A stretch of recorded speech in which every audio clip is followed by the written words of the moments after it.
35 поранешни и 19 нови градоначалници не поднеле изјава за имотната состојба и интереси по локалните избори одржани на крајот на октомври и почетокот на ноември, констатира Државната комисија за спречување на корупцијата.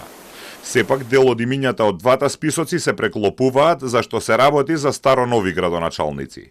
Некои пак поднеле како нови функционери, но не го поднеле истиот имотен лист како поранешни.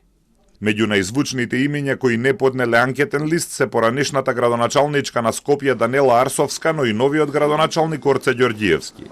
Тој има обврска да пријави и како поранешен градоначалник на Кисела Вода и како нов градоначалник на Скопје.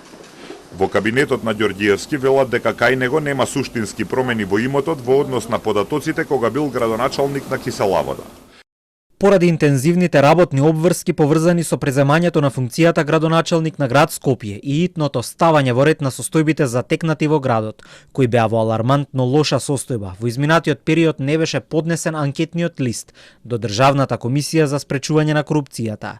Градоначалникот ќе испочитува законската обврска и во наредните денови ќе го поднесе анкетниот лист до ДКСК. Од скопските општини имотен лист немаат поднесено старо-новите градоначалници на Бутел, Ѓорче Петров и Шуто Оризари, Дарко Костовски, Александар Стојковски и Курто Дудуш, како и новата градоначалничка на Кисела Вода Бети Стаменковска Трајковска, но и старо-новиот градоначалник на Штип Иван Јорданов.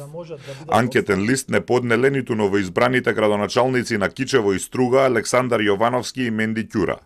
Од поранешните градоначалници, меѓу оние кои не поднеле анкетен лист се Стефчо Јакимовски од Карпош и Костадин Костадинов од Струмица. На тие што нема да поднесат анкетен лист на време, според законот им се заканува прекршочна казна од 300 до 500 евра. Антикорупцијската комисија соопшти дека ќе ја следи состојбата и ако овие функционери и понатаму нема да достават анкетни листови, ќе иницира постапки за проверка на нивната имотна состојба и интереси.